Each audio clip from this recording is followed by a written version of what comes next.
우리 출애굽기 말씀을 살펴보도록 하겠습니다. 출애굽기 3장 1절에서 12절까지입니다.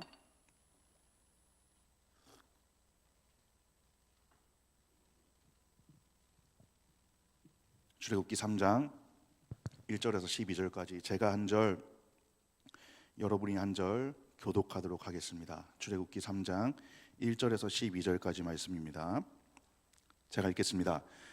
모세가 그의 장인 미디안 제사장 이드로의 양떼를 치더니 그 떼를 광야 서쪽으로 인도하여 하나님의 산 호렙에 이르매 여호와의 사자가 떨기나무 가운데로부터 나오는 불꽃 안에서 그에게 나타나시니라. 그가 보니 떨기나무에 불이 붙었으나 그 떨기나무가 사라지지 아니하는지라. 이에 모세가 이르되 내가 돌이켜 가서 이 큰 광경을 보리라. 떨기나무가 어찌하여 타지 아니하는고 하니 그때에 여호와께서 그가 보려고 돌이켜 오는 것을 보신지라. 하나님이 떨기나무 가운데 그를 불러 이르시되 모세야 모세야 하시매 그가 이르되 내가 여기 있나이다. 하나님이 이르시되 이리로 가까이 오지 말라. 내가 선 곳은 거룩한 땅이니 내 발에서 신을 벗으라. 또 이르시되 나는 내 조상의 하나님이니 아브라함의 하나님 이삭의 하나님 야곱의 하나님이니라. 모세가 하나님 배웠기를 두려워하여 얼굴을 가리매 여호와께서 이르시되 내가 애굽에 있는 내 백성의 고통을 분명히 보고 그들이 그들의 감독자로 말미암아 부르짖음을 듣고 그 금심을 알고 내가 내려가서 그들을 애굽인의 손에서 건져내고 그들을 그 땅에서 인도하여 아름답고 광대한 땅 젖과 꿀이 흐르는 땅 곧 가나안 족속 헷 족속 아모리 족속 브리스 족속 히위 족속 여부스 족속의 지방에 데려가려 하노라.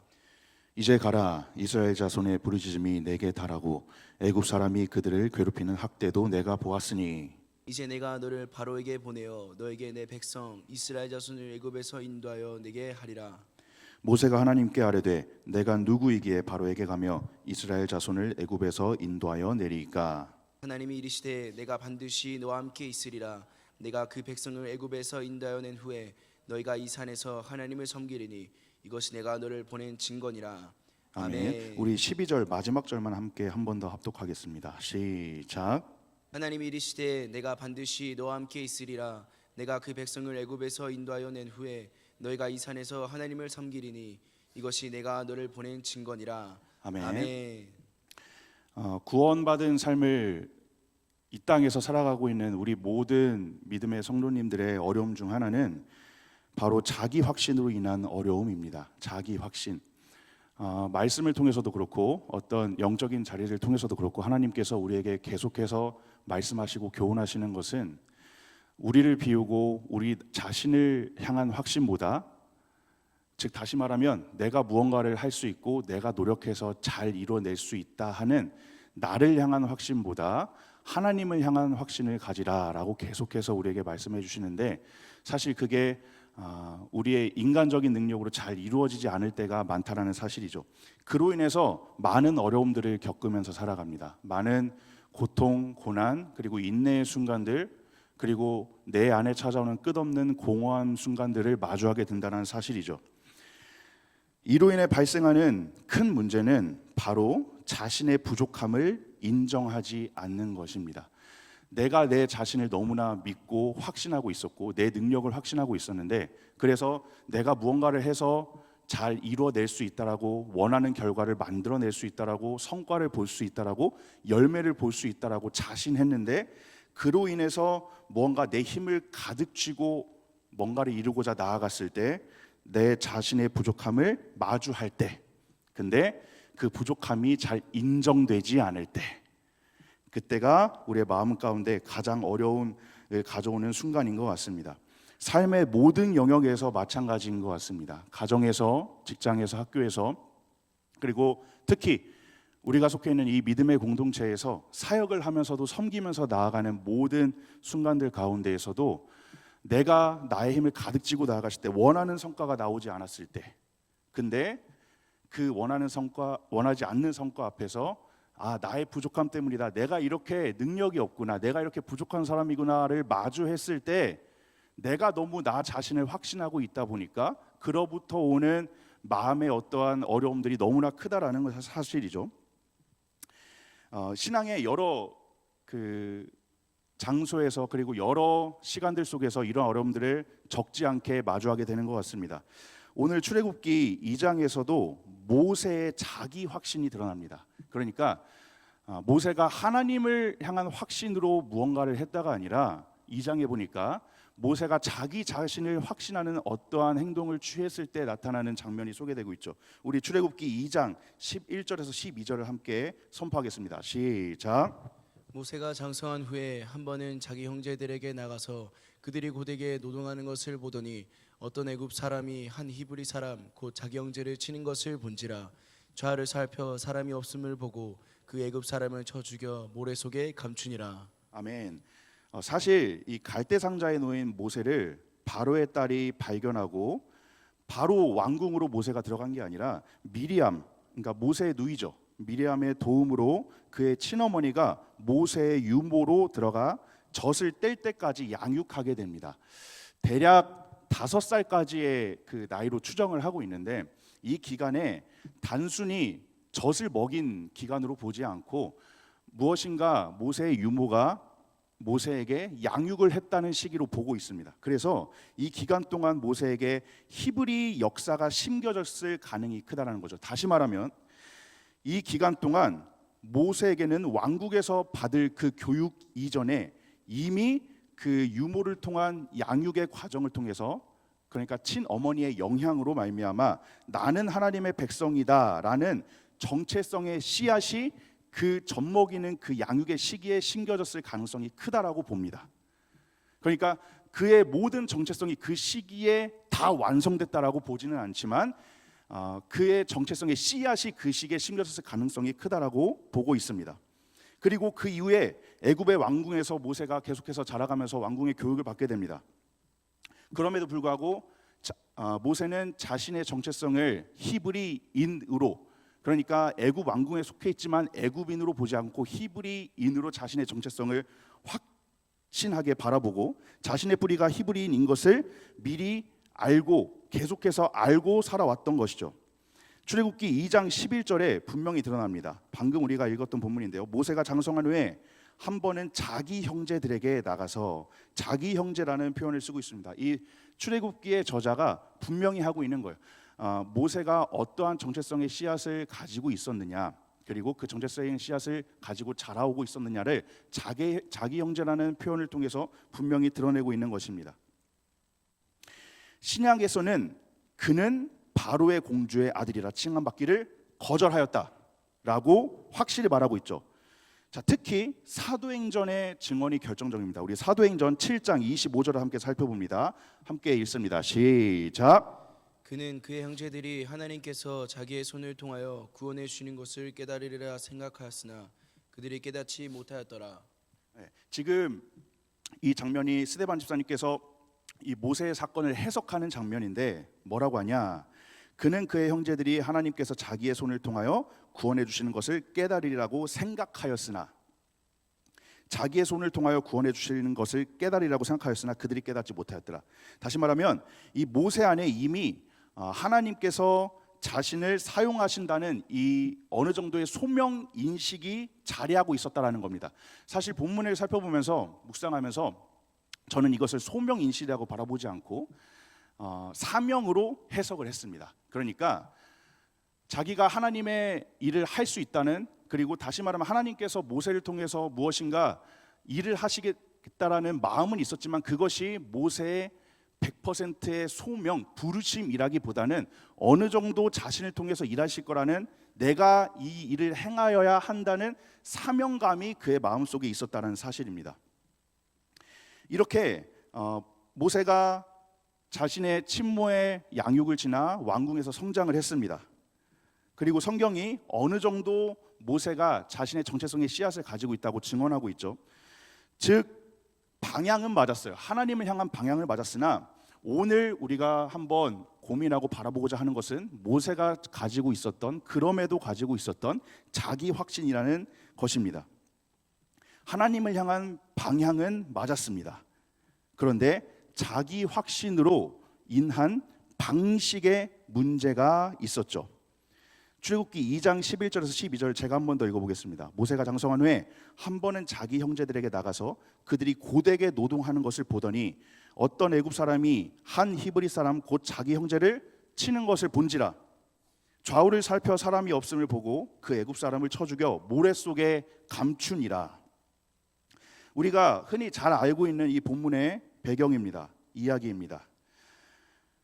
방향은 맞았지만 모세가 방금 전에 읽었던 이 본문에서 행했던 이 모든 일들이 자기 확신으로 인한 방식에 문제가 있었다는 사실이죠. 그러니까 하나님의 방식이 아니라 사실은 세상의 방식, 자기를 확신하는 데서 오는 자기가 무엇인가 할 수 있다라고 하는 내면의 혈기로부터 비롯된 자기만의 방식이었다는 사실입니다. 하나님의 일을 하나님 없이 했던 것입니다. 즉 다시 말하면 이 일이 이 당시의 모세의 상태를 대변하고 있는데 그것은 하나님보다 자기 사명 확신이 앞선 상태라는 겁니다. 정체성의 씨앗을 분명히 가지고 성장했음에도 불구하고 그러나 정작 모세가 무엇인가 자기의 사명감을 가지고 행할 때에는 하나님보다 자기 사명 확신이 앞선 상태로 행했다라는 겁니다. 그런데 그 과정에서 더욱 중요한 사실은 모세는 그 과정 이후에 자신의 부족함을 마주하게 됩니다. 아까 자기 확신으로 인해서 우리의 부족함을 마주하게 된다고 서론에서 잠깐 말씀드렸었는데 모세 또한 자기 확신으로 벌인 일 이후에 자신의 부족함을 마주하게 됩니다. 여러분 이때 모세의 심정이 어땠을까 한번 고민해봤으면 좋겠습니다. 사실 어떤 능력이 없음이 이 모세에게 문제가 됐던 게 아니라 그러니까 자기가 무언가 일을 행했을 때 그 성과가 잘 따라오냐 따라오지 못하냐 이전에 모세가 이 과정에서 겪었던 자기 자신을 너무나 잘 의지하고 그렇게 행했던 이 일로 인해서 성과가 나오지 않았을 때 자기가 마주하게 되는 자신의 부족함, 연약함 이것들을 마주했다라는 사실이죠. 왕궁에서의 40년 그 세월이 사실은 왕궁에서의 교육을 받고 무엇인가 모세의 자존감을 높이는 시기였을 거라고 생각을 합니다. 부족함 없이 자라왔던 그 환경이 모세가 무엇인가 자존감을 가지고 자신의 힘을 가지고 무엇인가 하면 된다라는 그 확신을 심어주게 됐던 시간이 되었을 걸로 보이죠. 우리 출애굽기 2장 13절에서 14절을 함께 선포하겠습니다. 함께 선포합니다. 시작. 그날 다시 나가니 두 히브리 사람이 서로 싸우는지라 그 잘못한 사람에게 이르되 내가 어찌하여 동포를 치느냐 하매 그가 이르되 누가 너를 우리를 다스리는 자와 재판관으로 삼았느냐 내가 애굽 사람을 죽인 것처럼 나도 죽이려느냐 모세가 두려워하여 이르되 일이 탈로 되었도다. 아멘. 다음 날 모세가 나갔더니 두 히브리 사람이 서로 싸우고 있습니다. 그래서 그 잘못한 사람에게 네가 어찌하여 네 동포를 치느냐 왜 싸우느냐 이렇게 얘기했을 때 그 싸우던 사람이 누가 너를 우리를 다스리는 자와 재판관으로 삼았느냐 이야기하죠. 네가 애굽 사람을 죽인 것처럼 나도 죽이려느냐 이 말을 듣고 모세가 이 일이 탈로 되었다고 두려워하게 됩니다. 이 히브리 사람들과의 이 일이 모세에게 결정적인 계기가 됐을 걸로 생각합니다. 자기 확신으로 가득 차 있던 이 모세의 삶에 자신의 지도력이 거부당하고 그리고 이 히브리인들이 하는 말 누가 너를 우리를 다스리는 자와 재판관으로 삼았느냐 네가 애굽 사람을 죽인 것처럼 나도 죽이려느냐 이 말로 인해서 이 히브리인들 다시 말하면 이 공동체의 지지가 없어졌으며 그리고 마지막 이 사건이 들통났다는 사실을 모세가 마주하게 된 거죠. 자신의 지도력이 거부당하고 자신을 향한 지지가 없어지고 사건이 들통났다는 그 사실을 마주하게 됩니다. 그러니까 즉 자신의 부족함을 마주하게 되고 그리고 그로 인해서 마음의 어려움을 당하게 되는 이 장면이 오늘 모세의 심정인 것입니다.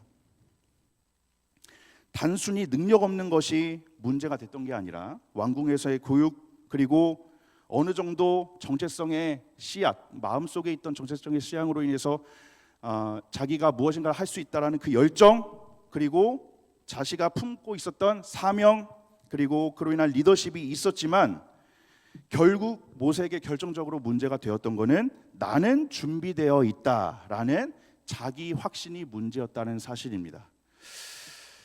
오늘 이 모세의 관점을 가지고 상황의 관점을 가지고 우리의 신앙을 한번 돌아보면서 나아가길 원합니다. 우리가 양극단이죠. 그러니까 뭐 이걸 선택해라 저걸 선택해라 이 자리에서 무언가를 결론지으면 나아가는 게 아니라 한번 돌아보면 나아가는 겁니다. 나는 나의 능력을 확신하고 있는가 아니면 하나님을 확신하고 있는가.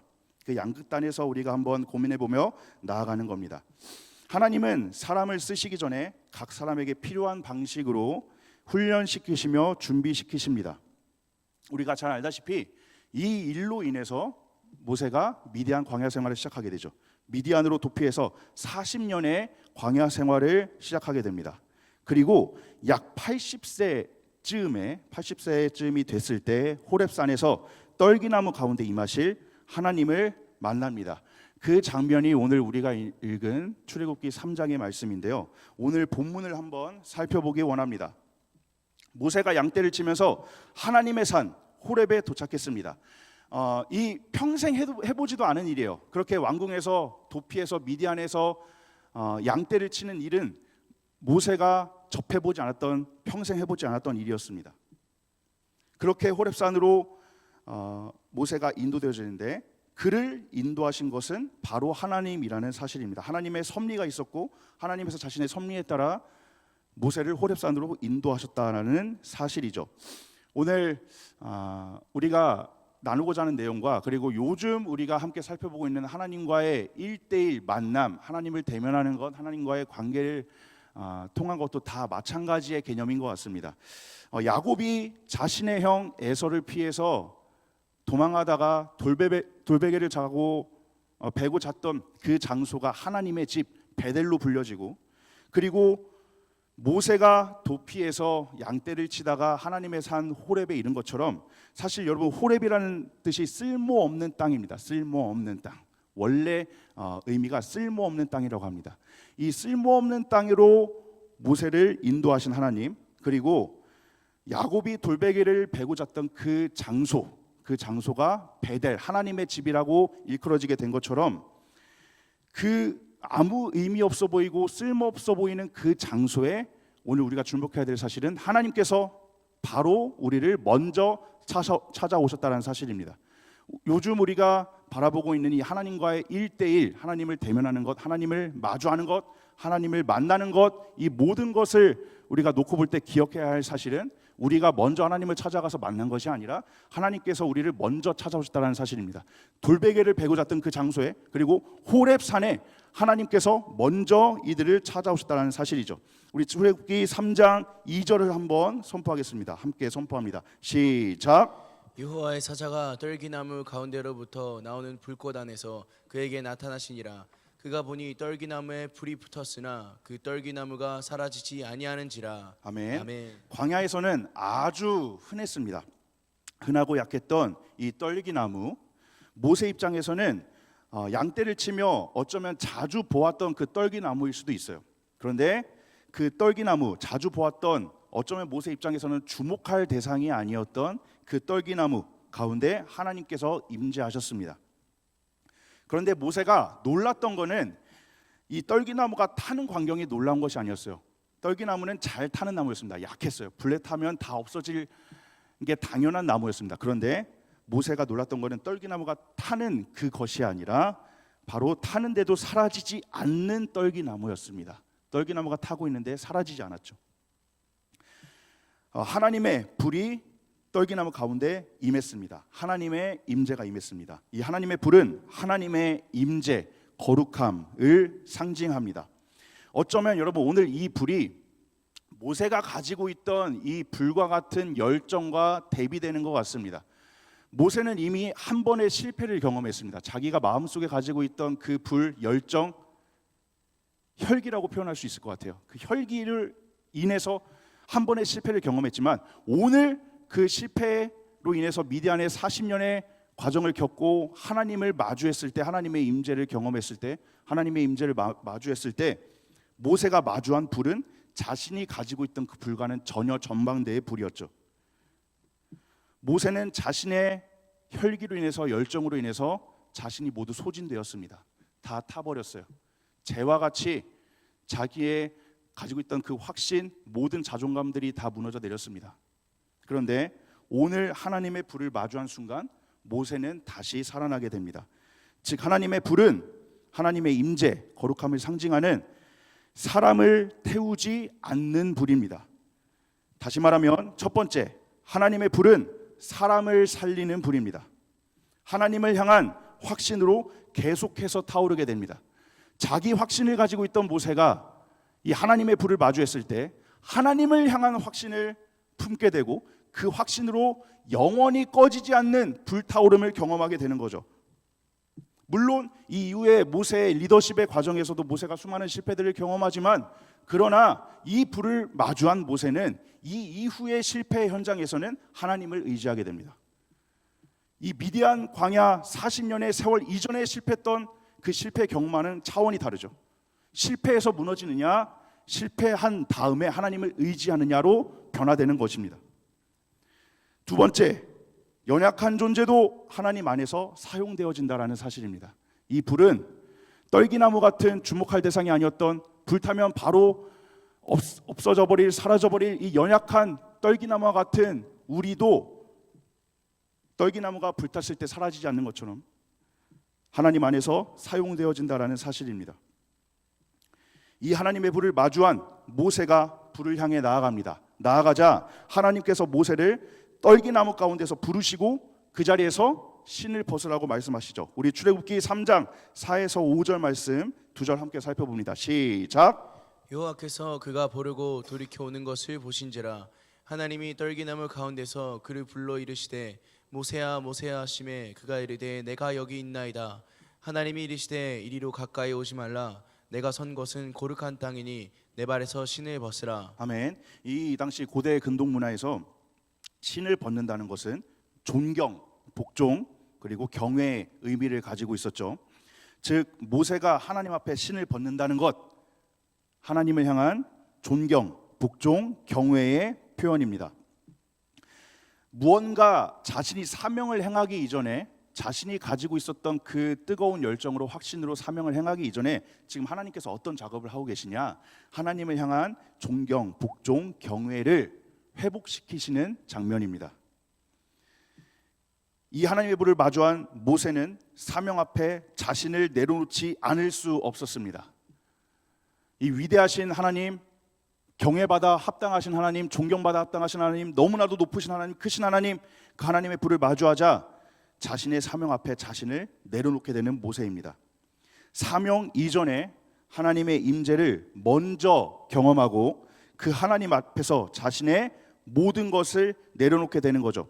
지금까지 자신이 가지고 있던 자신만의 방식, 가치관, 그리고 서론에서 살펴봤던 자기 확신, 자기를 의지하는 마음, 그 모든 것들을 하나님의 불 앞에서 내려놓게 되는 겁니다. 하나님의 임재 앞에서 내려놓게 되는 겁니다.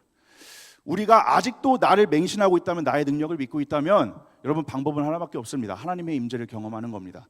우리가 하나님의 임재를 경험하면 하나님 앞에 우리의 자신의 모든 것들이 내려놓아지고 우리의 능력도 내려놓아지고 우리의 내가 가지고 있었던 모든 신념들도 하나님 앞에 무너져 내림을 우리가 확실히 알 수 있습니다.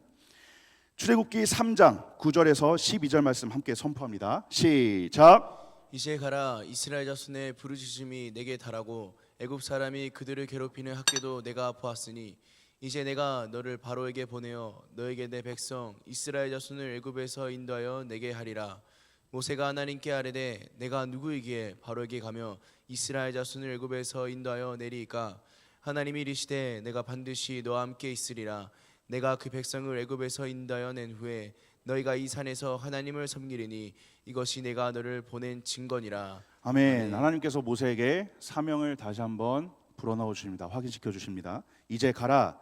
이스라엘 자손의 부르짖음이 내게 달하고 애굽 사람이 그들을 괴롭히는 학대도 내가 보았으니 이제 내가 너를 바로에게 보내어 너에게 내 백성 이스라엘 자손을 애굽에서 인도하여 내게 하리라. 모세에게 사명을 불어넣어 주십니다. 모세가 사명 이전에 하나님의 불, 즉 임재를 경험했습니다. 그리고 다시금 자신을 부르신 하나님을 통해 사명을 확인하게 됩니다. 여러분 우리가 주목해야 될 사실이 있어요. 사명은 우리의 능력에서 오는 게 아닙니다. 나를 확신하는 자기 확신에서 오는 것도 아니고 나의 능력을 맹신하는 것에서 오는 것도 아닙니다. 하나님의 부르심으로부터 우리의 사명이 발견됩니다.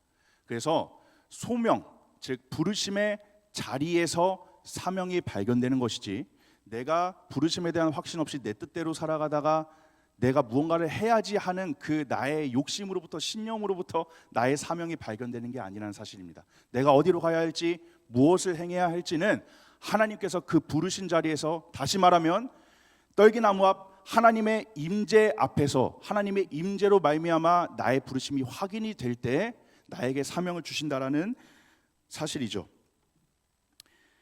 소명을 통해 사명으로 이어지는 것입니다. 우리에게는 반드시 감당해야 할 사명이 있는 줄 믿습니다. 하나님께서 우리를 부르신 목적에 따라 우리가 감당해야 될 사명이 있는데, 그 사명을 우리가 반드시 붙잡고 발견하고 나아가야 할 줄 믿습니다. 오늘 이 자리가 하나님께서 그 사명을 우리에게 보여주시는 자리가 될 줄 믿습니다. 그런데 다시 강조하지만 첫 번째는 오늘 하나님의 임재, 즉 하나님과의 1:1 만남, 하나님과의 기도의 자리를 통한, 말씀의 자리를 통한, 예배의 자리를 통한 하나님과의 교제를 통해서, 관계를 통해서 그 사명이 발견된다는 사실입니다.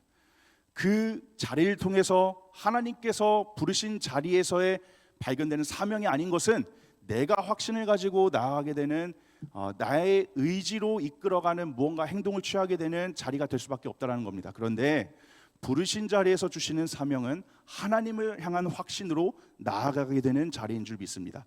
부르신 자리를 통한 사명은 하나님을 향한 확신으로 나아가게 되는 자리임을 믿습니다. 11절을 함께 제가 읽어보겠습니다. 모세가 하나님께 아뢰되 내가 누구이기에 바로에게 가며 이스라엘 자손을 애굽에서 인도하여 내리이까. 내가 누구이기에, 지금 이때 모세의 나이를 대략 80살로 추정합니다.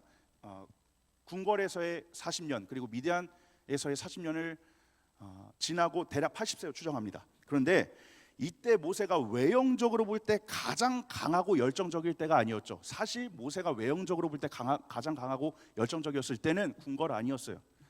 모세가 자기 확신을 가지고 무엇인가 어떻게든 힘쓰고 애쓰고자 나아갔던 그때였는데, 하나님은 그 광야 생활을 무조건 거치게 하시고 모세를 훈련시키신 다음에 모세를 떨기나무 앞에서 부르십니다. 오늘 다시 일어설 아무런 힘이 없다고 느껴지는 이때, 마치 모세가 미디안에서의 40년을 지나고 나는 아무것도 할 수 없구나, 나에게는 소망이 없구나, 어쩌면 모세가 자신이 이 뭔가 궁궐에서 하나님을 향한 자신의 확신으로 무엇인가를 했다는 그 기억조차도 무엇인가 의심이 갈 때, 희미해져 갈 때, 모세는 사실 이러한 상황에 처해 있을 것으로 예상이 됩니다.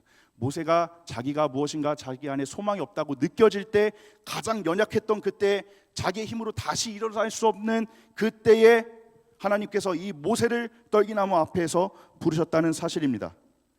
오늘 만약 우리 모든 믿음의 성도님들이 그러한 상황 가운데 처해 있다면, 그러한 상황 가운데 놓여 있다면, 오늘 하나님께서 바로 이때에 우리를 만나주시고 다시 일어나 걷게 하실 것을 믿습니다.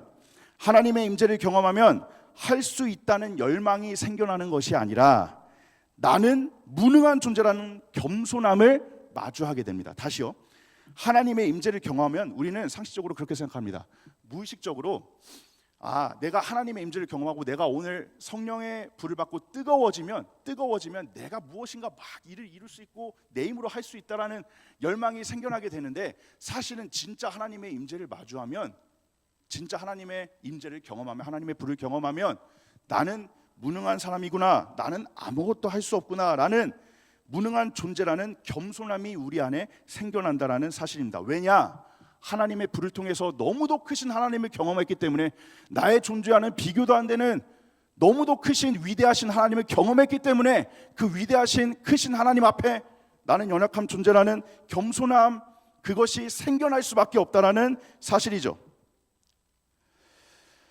오늘 이 말씀은 변하지 않는 우리 모두, 나를 이야기하는 것이 아닌 그런 우리도 하나님을 향한 확신으로 변화시키시는 하나님을 드러내고 있습니다. 그러므로 오늘 말씀을 통해서 우리는, 여러분, 우리의 연약함을 주목할 것이 아니라 과거에 내가 나의 확신으로 인해서 무언가 실패했다, 넘어졌다, 그로 인해서 하나님이 나에게 이 미디안에서의 40년의 훈련의 과정을 겪게 하시는구나 라는 나의 실패에 초점이 맞춰진 관점이 아니라, 그러한 나의 이야기가 아니라 그런 나도 변화시키시는 하나님의 임재를 마주했을 때 그 임재 가운데 나를 다시금 부르시는 확신을 주시고, 부르심의 확신을 주시고 사명을 주시는 하나님, 그 하나님을 마주하는 것이구나 라는 확신을 가지고 우리가 나아가야 할 줄 믿습니다. 사역을 하면서 여러 공동체에서 어려움을 겪는 성도분들이 너무나도 많습니다. 내가 속한 공동체에서 내가 원하는 성과가 나오지 않았을 때, 내가 무엇인가 열심히 했는데 내가 원하는 결과, 그것이 나오지 않아서 너무나 마음이 힘들 때, 괴로울 때, 나는 열심히 했는데 왜 결과가 항상 이 모양이지 할 때, 그럴 때 우리가 반드시 기억해야 되는 것, 그런 우리에게 지금 이 순간 필요한 것은 내가 확신을 가지고 계속해서 끊임없이 나아가고자 하는 나의 열정, 나의 의지가 아니라 오늘 나를 먼저 무너뜨리시고 다시 세우시는 그 하나님의 임재, 하나님의 불을 우리가 사모해야 할 줄 믿습니다. 그것이 우리에게 지금 이 순간 필요한 줄 믿습니다. 하나님께서 이곳 가운데 함께 하심을 믿습니다. 그 함께 하시는 하나님을 인하여서 우리가 다시 일어날 수 있습니다. 다시 일어나라는 표현은 내가 어떻게든 무릎을 펴고 힘을 다해서 일어나는 그 다시 일어나, 나의 의지로 인한 다시 일어남이 아니라 하나님께서 일으켜 세우시는 일어날 수밖에 없는 다시 일어남이 되어야 할 줄 믿습니다. 이후 하나님께서는 그렇게 자신감으로 모세를 세우지 않으시고 12절과 같이 모세에게 말씀하십니다. 오늘 12절이 제가 여러분과 함께 나누고자 하는 결론인데요, 12절 제가 함께 읽습니다. 하나님이 이르시되 내가 반드시 너와 함께 있으리라. 하나님이 이르시되 내가 반드시 너와 함께 있으리라. 네가 그 백성을 애굽에서 인도하여 낸 후에 너희가 이 산에서 하나님을 섬기리니 이것이 내가 너를 보낸 증거니라. 하나님께서 우리에게 말씀하시는 거예요. 내가 반드시 너와 함께 있으리라. 떨기나무 이전은 나는 할 수 없다에서 끝났습니다. 모세가 마주했던 자신의 무능함, 그것으로 인해서 나는 할 수 없구나에서 끝났지만, 그러나 떨기나무에서 하나님을 마주한 이후에 모세는 나는 할 수 없다. 그러나 하나님께서 나와 함께 하신다. 나는 할 수 없다. 그러나 하나님께서 반드시 나와 함께 하신다. 이것으로 변화된 겁니다. 자기 확신이 하나님을 향한 확신으로 변화된 거죠. 오늘 하나님은 우리의 실패가 아닌 우리의 실패 속에서 하나님을 의존해야 함을 말씀하십니다. 그러니까 우리의 실패를 바라보게 되면 우리는 끝없이 나의 무능함을, 나의 부족함을 바라보고 넘어질 수밖에 없지만, 그리고 일어날 힘이 없지만, 그러나 실패 속에 하나님을 의존한다면, 그리고 오늘 우리에게 경험케 하시는 하나님의 크고 위대하심, 그것을 마주하고 하나님의 임재 앞에 사로잡힌다면, 그리고 그 자리에서 발견케 하시는 사명, 그것을 다시금 바라보고 확신하며 회복하고 나아가게 된다면, 우리의 인생은 나는 할 수 없다가 끝이 아니라 나는 할 수 없지만 하나님께서 나와 함께 하신다로 변화되는 줄 믿습니다. 떨기나무 이전과 이후 우리의 실패가 아닌 우리의 실패 속에 하나님께서 일하신다가 되는 겁니다. 내가 할 수 있다는 생각을 버릴 때, 내가 무엇인가 의지적으로 할 수 있다는 생각을 버릴 때 하나님께서 나를 세우시고 사용하심을 믿습니다. 우리 반주해 주시고요. 고린도전서 1장 26절에서 29절을 함께 선포하기 원합니다. 함께 선포합니다. 시작. 형제들아 너희를 부르심을 보라. 육체를 따라 지혜로운 자가 많지 아니하며 능한 자가 많지 아니하며 문벌 좋은 자가 많지 아니하도다. 그러나 하나님께서 세상에 미련한 것들을 택하사 지혜 있는 자들을 부끄럽게 하려 하시고 세상에 약한 것들을 택하사 강한 것들을 부끄럽게 하려 하시며 하나님께서 세상에 천한 것들과 멸시받는 것들과 없는 것들을 택하사 있는 것들을 폐하려 하시나니 이는 아무 육체도 하나님 앞에서 자랑하지 못하게 하려 하심이라. 아멘. 하나님 앞에서 우리는 아무것도 자랑할 것이 없습니다. 우리가 우리의 힘을 확신할 수 있는 어떠한 근거도 없습니다. 그 크고 놀라우신 하나님 앞에 우리는 연약한 존재일 뿐이고 자격 없고 무능한 존재일 뿐입니다. 그러나 하나님께서 우리의 삶에 개입하실 때, 함께 하실 때, 우리에게 능력을 주실 때 우리가 비로소 하나님께서 우리에게 맡겨주신 사명을 능히 감당하게 될 줄 믿습니다. 사명 앞에 무너져 계신 성도분들이 있으십니까?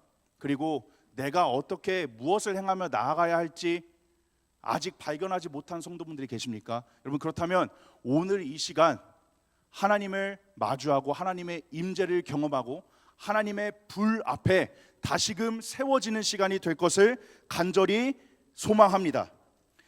이 말씀을 보면서 계속해서 묵상했던 말씀이 있습니다. 최근에 저의 상황을 보면서 나의 사명의 자리가 계속해서 흔들릴 때, 내가 원하는 성과가 나오지 않을 때, 나는 나를 확신하면서 나의 능력을 의지하면서 무엇인가 사역을 계속해서 계획하고 감당해 왔지만 그로 인한 성과가 나오지 않을 때 무너지는 제 자신을 발견했습니다. 그런데 분명히 하나님께서 말씀하시는 것은 다시 일어날 수 있다라고 말씀하시는데, 근데 그 다시 일어남의 전제 조건은 하나님께서 우리를 세우시고 하나님께서 우리를 일으키신다는 그 전제 조건이 반드시 붙습니다. 내가 일어남이 아니라 나의 확신을 벗어버리고 내가 가지고 있던 그 모든 것들을 내려놓고 하나님의 임재 앞에, 하나님의 불 앞에 내려놓고 하나님께서 주시는 음성을 듣고 사명으로 달려갈 때에 우리는 다시 일어나 걷게 됨을 믿습니다. 온 땅의 주인 되신 주님이 우리를 다시 세우시고 다시 일으키실 것을 확신합니다. 오늘 고백하는 이 찬양의 가사가 우리의 간증이 되고 우리의 살아있는 고백이 될 줄 믿습니다.